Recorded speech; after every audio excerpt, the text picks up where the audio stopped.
As you may have noticed, we've been doing a lot of real-time strategy games as I've been working on my latest book on the genre. In today's Critical Thought, it's time to have a discussion about micro and macro. How whether you are designing the smallest, teeniest, tiniest RTS, or the most galactic universe-spanning one, you need to be considering both with your designs.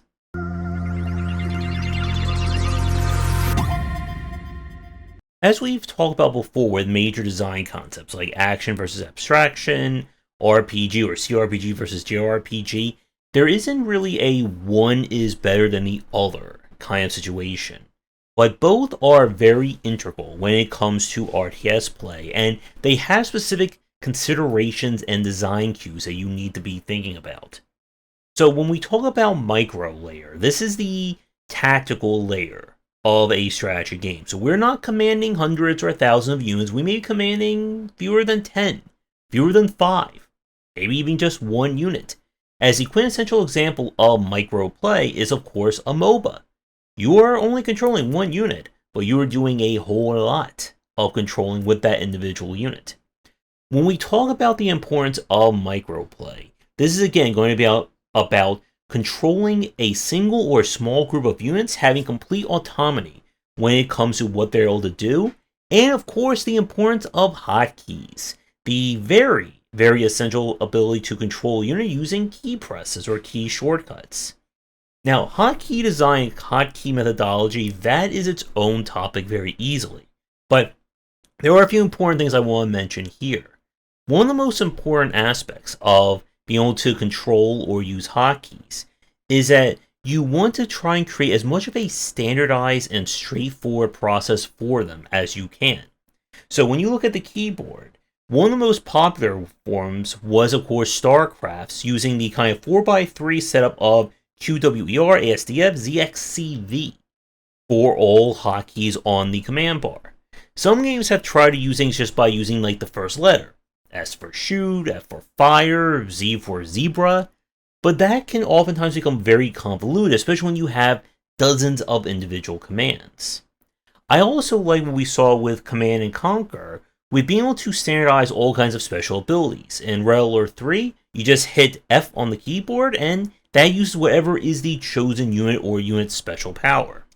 And you want to make hotkey usage and just general microplay as simple as it can be, because you're going to be throwing a lot at the player in terms of where units are positioned, what they're able to do, and when you look at games like the Company of Heroes and Dawn of War titles, the player is going to be spending a lot of time controlling these small groups, and again, any misstep or misplay can lead to an entire squad or squads being wiped out.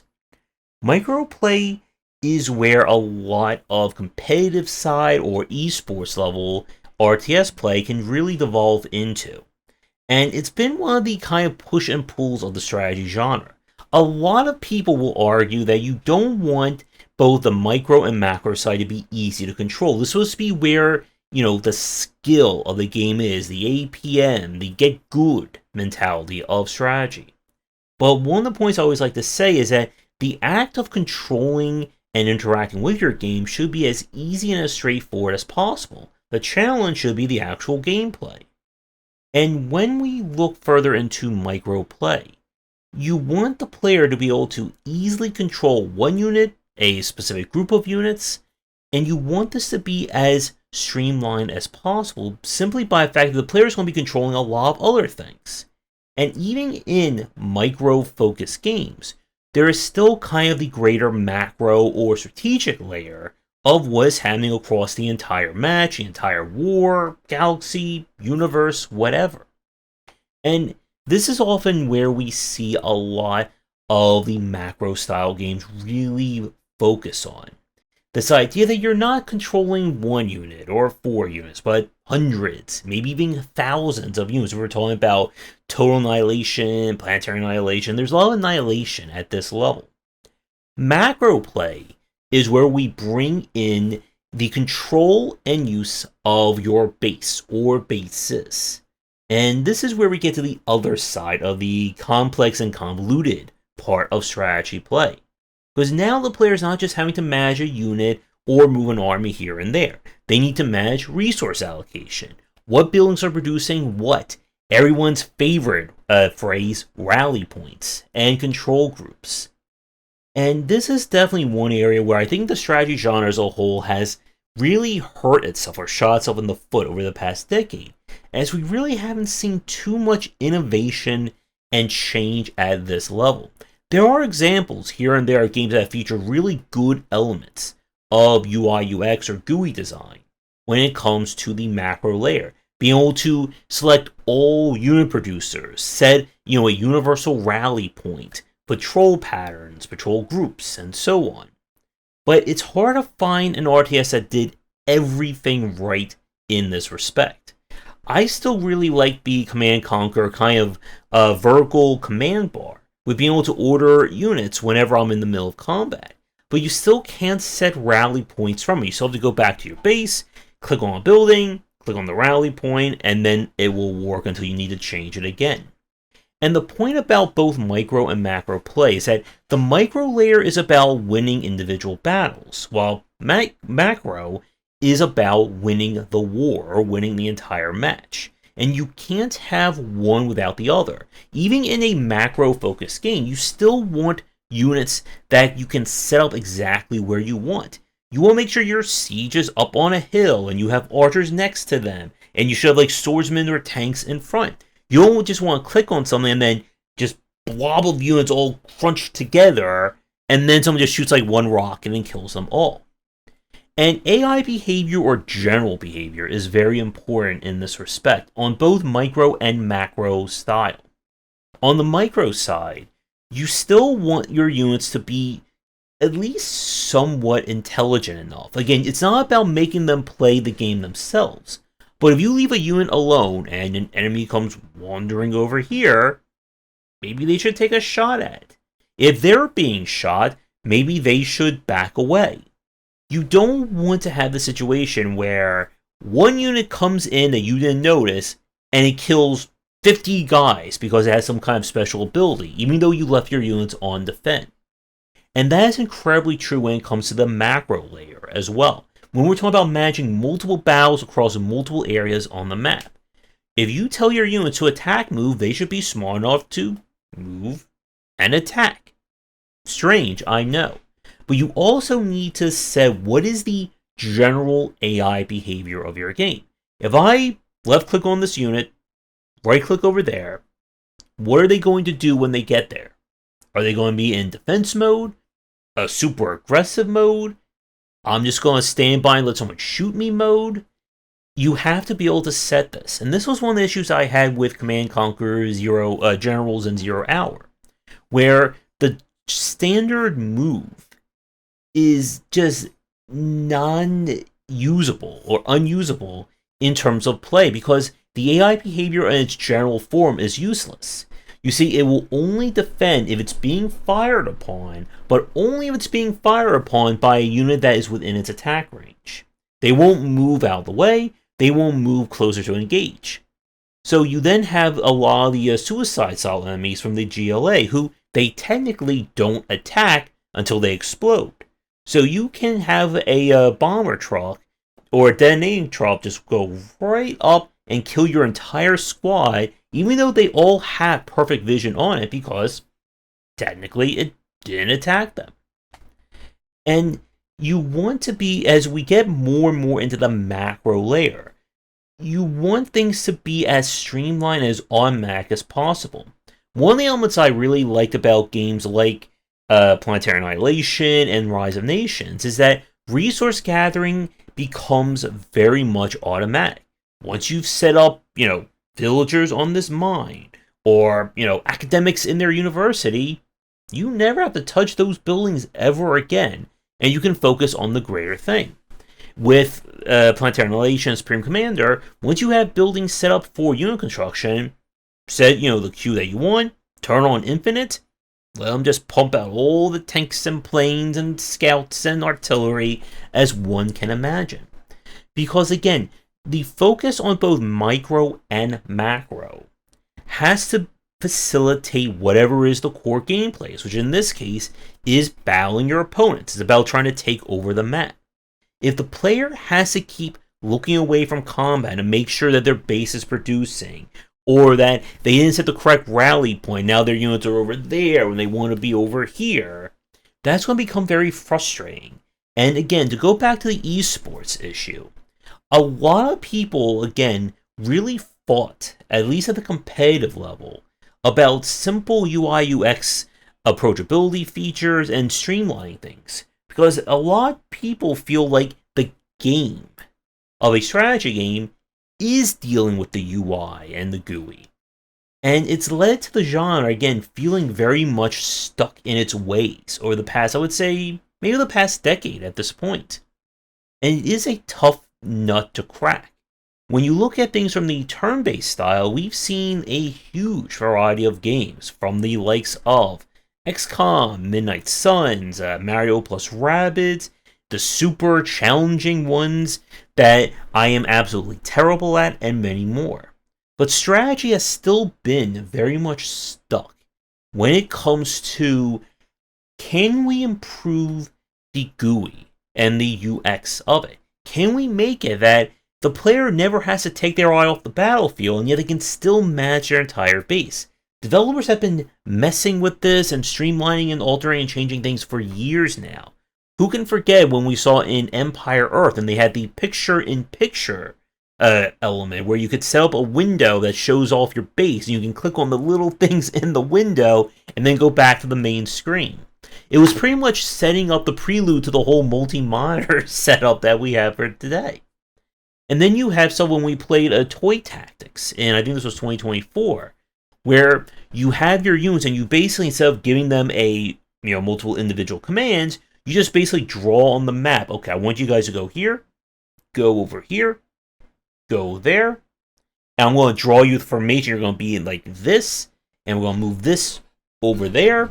And again, I should set up the John Madden hand the drawing on my screen here for this video.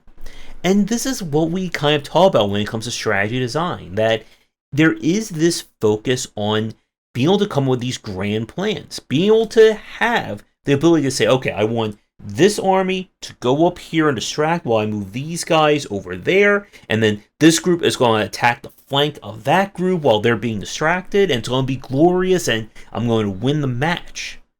But more than not, when we talk about these kinds of really great plays, it really focuses on extreme APM and micro. If you've watched any high-level StarCraft, or even just any high-level strategy gameplay, that once these armies are in position, they just start crashing into each other. It's now about who can fire off the most hotkeys, who can move the units completely out of the way before they get destroyed. And this becomes very hard to grasp for a new player, and becomes incredibly hard to master if you don't have that background in things.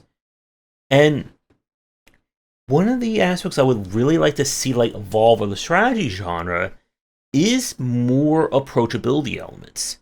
How about, and this was something I was saying about before I record this video, as I said earlier with hotkey management, that usually the hotkeys are set up to be either a universal button, or a kind of, based on the position on your keyboard or numbers. But I would like to see kind of a way to control multiple hotkey groups all at the same time. Let's say if I hit A, or A is of course attacking, let's say we go Q, this will fire off all melee special abilities that are selected. If I hit W, it's all range, and E is support. There has to be, I think the key to good hotkey usage is having a standard kind of terminology or standard definition for what your hotkey should represent. And then you can add more to this with modifier buttons. Again, such as using Shift and Shift left click to select multiple things or order multiple units. Because again, the more the player has to look away from the battlefield in order to play the game, it makes it feel clunkier than it needs to be. You want the act of popping up buildings, moving units around to be very simple. Because the real challenge should be how you manage these armies. How do you win a fight? And if the most complexity your game has is just, okay, just keep pushing my units back every 5 feet and just trying to kite them around while moving 10 other things at one time, Yes, that's challenging, but it's going to create a very high barrier of entry, and it's not going to win over new fans. And this is one of the most damning points about strategy design, is that both at the micro and macro layer, the genre is not good at courting new fans. People who play a strategy game are still remembering the likes of StarCraft, Command and Conquer, Rise of Nations, Age of Empires, Dawn of War. But you can't just, again, keep making the same game, but made with slightly better graphics, slightly worse graphics. Instead of it being, I don't know, in the 1800s, we'll do a caveman RTS, or an RTS about, I don't know, beavers, or dolphins, or whales, or anything else like that. Because at the end of the day, what makes a strategy game palatable to an audience is how easy it is to control things. How is it that the player can either control an individual unit, to 5 units, to 100 units, to 1 base, 5 bases, 37 bases, 40 barracks, 80 archery stations, 99 trebuchets, and so on. And if it becomes annoying to play the game, whether it's at the small scale, the large scale, or everywhere in between, a lot of people are going to check out, much like what we see with the churn rates in the fighting game genre. Yes, a lot of people will play a fighting game for the story mode, or try the story mode. But when it gets to actually playing against other people, and all of a sudden, you need to learn how to do input buffering, and try to do those crazy combo trials, a lot of people are checking out. And to that point, some of you will say, well, who cares? You can have the single player side strictly for, the casual and core people, multiplayer for the super hardcore crowd. But what we've seen is that the genre has still shrunk. And if you want to bring in new people, you need to come up with new ways to get them excited about this, to make it interesting and cool, to manage one unit or manage multiple armies or multiple planets. And if you just still rely on what worked in Command & Conquer, Supreme Commander, or Age of Empires, that's not going to win over anyone new. So to wrap things up for our video for today, micro and macro play are essential aspects of strategy design. Whether you are focusing on one or the other, they both have to have some kind of consideration. They have to be able to control small groups of units or an individual unit in the heat of the moment, versus being able to manage an entire base or bases all across the map. And it's been one of the more, again, hot button topic issues when we talk about kind of the competitive side. And there are people who have still played some of the big names in the RTS genre at that competitive level.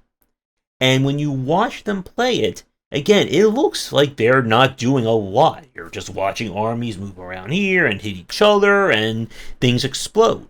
But it takes a lot to play these games at that level. And it takes so much that it has become a very big barrier of entry for a lot of people.